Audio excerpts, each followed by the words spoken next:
Kemudian kita juga melaksanakan kegiatan green policing yang secara khusus dilaksanakan oleh Polda Riau. Ini tentunya dilakukan dan salah satu yang kemudian menjadi perhatian publik adalah bagaimana kita secara aktif menjalankan program penyelamatan Taman Nasional Tesonilo dan sekaligus melindungi habitat gajah Sumatera agar bisa mendapatkan kembali habitatnya. Kemudian terkait dengan penanganan khusus bencana Sumatera, Polri melibatkan 4.166 personil terdiri dari kesatuan wilayah dan personil BKO yang kita kirimkan dengan kegiatan-kegiatan mulai dari evakuasi, SAR, pelayanan kesehatan, pemberian fasilitas umum, pelayanan psikososial yang biasa dikenal dengan trauma healing, membuat dapur umum dan melakukan edukasi terhadap anak-anak. Kemudian kita melakukan pembersihan terhadap beberapa sasaran fisik, mulai dari kesehatan, pendidikan, perkantoran, tempat ibadah, dan fasilitas umum. Kita juga menyalurkan logistik, sarana prasarana pendukung, dan juga kebutuhan-kebutuhan lain yang dibutuhkan oleh masyarakat dalam pengungsian. Kemudian kita juga menggerakkan kekuatan yang kita miliki mulai dari pesawat, 8 helikopter untuk melakukan upaya mendorong distribusi logistik, mendorong pasukan, kemudian juga kita libatkan 4 unit kapal untuk melaksanakan bantuan fasilitas logistik dan kemanusiaan. Berbagai macam kegiatan tersebut tentunya menjadi bagian dari Polri untuk ikut menjadi bagian dari representasi negara yang harus bisa hadir mewakili negara untuk memberikan pelayanan terhadap masyarakatnya. Kita membangun 89 posko tanggap bencana, 39 posko kesehatan, serta 23 unit dapur lapangan, termasuk juga kita membangun MCK di Aceh dan MCK di Sumut, karena ini juga menjadi salah satu kebutuhan dasar yang harus kita perhatikan. Kemudian hal lain yang juga menjadi salah satu kebutuhan dasar bagi masyarakat pengungsi adalah kebutuhan terhadap air bersih. Oleh karena itu, Polri mendukung dan menargetkan pembangunan sebanyak 567 fasilitas sumur bor pada 3 provinsi terdampak bencana.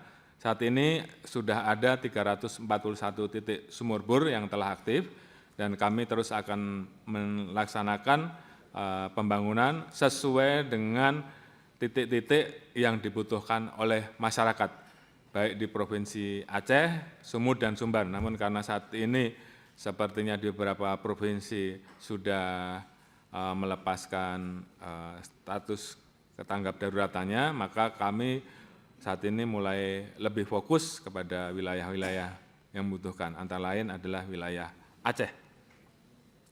Polri juga melakukan perbaikan dan pembangunan 40 unit jembatan, ada 19 unit telah selesai dibangun, 7 dalam proses pembangunan, dan 6 dalam tahap distribusi dan tahap perencanaan.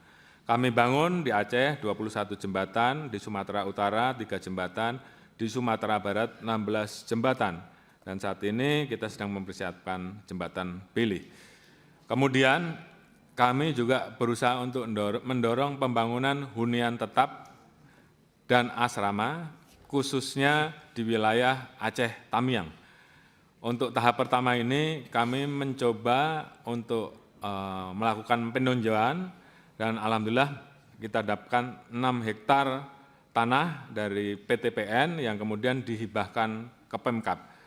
Untuk tahap awal kita akan merencanakan membangun 150 huntap yang kita persiapkan secara bertahap. Saat ini kami sedang melaksanakan kegiatan cut and fill. Kita targetkan selesai 2 minggu, dan progres selanjutnya adalah pembangunan huntap, termasuk juga pembangunan 86 unit asrama di Aceh dan 25 asrama di Sumut yang juga terdampak bencana. Kemudian kami juga melakukan penegakan hukum terhadap tindak pidana lingkungan hidup. Ada kasus yang saat ini kita proses yang menetapkan 2 tersangka dan 1 tersangka korporasi di Sumut. Sementara di Aceh kami saat ini sudah menaikkan 2 korporasi dan 2 saat ini sedang dalam proses lidik. Sementara di Sumbar kami sedang melaksanakan penyelidikan. Kemudian berikutnya terkait dengan reformasi kultural serta sejarah posisi Polri. Terkait dengan Polri, sekali lagi, bahwa Polri telah mengalami berbagai macam perkembangan dan dekade. Polri pernah di bawah Kemendagri, kemudian berkembang di bawah Perdana Menteri pada tahun 46 sampai 61, dan di situ diperingati sebagai Hari Bayangkara. Kemudian tahun 1966 sampai dengan 1988, Polri tergabung dengan ABRI dengan tugas dan pendekatan yang lebih militeristik. Kemudian pasca reformasi, Polri terpisah dari TNI. Polri memiliki momentum untuk membangun ulang doktrin, struktur, akuntabilitas, dan mekanisme, dan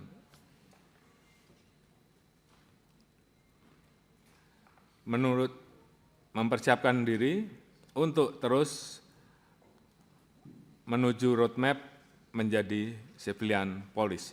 Ini sesuai dengan mandat UUD 45 di dalam pasal 30 ayat 4, Polri sebagai alat negara yang menjunjung keamanan. Kemudian ini juga bagian dari mandat reformasi 1998 bahwa penempatan Polri di bawah Presiden, di mana sebelumnya terdapat TAP 7 ayat 2 MPR bahwa Polri berada di bawah Presiden, dan pasal 7 ayat 3 TAP MPR RI nomor 7 tahun 2000 bahwa Polri diangkat dan diberhentikan oleh Presiden dengan persetujuan DPR. Dan ini tentunya kemudian sejalan dari berbagai macam perjalanan yang ada, maka posisi Polri saat ini dihadapkan dengan luasan geografis, berbagai banyaknya jumlah masyarakat Indonesia. Kita memiliki 17.380 pulau, dan apabila dibentangkan, sebagaimana disampaikan oleh Bapak Presiden, luas kita setara dari London sampai Moskow. Artinya dengan posisi seperti ini, maka sangat ideal kalau Polri berada langsung di bawah Presiden, sehingga di dalam melaksanakan tugasnya Polri akan lebih maksimal dan lebih fleksibel. Polri memiliki doktrin to serve and protect dengan doktrin tata tertib ketara harja, bukan to kill and destroy. Tentulah ini yang membedakan antara TNI dan Polri. Polri bertanggung jawab terhadap keamanan, dan tentunya dengan kondisi yang ada, posisi Polri tentunya akan sangat ideal apabila tetap seperti saat ini.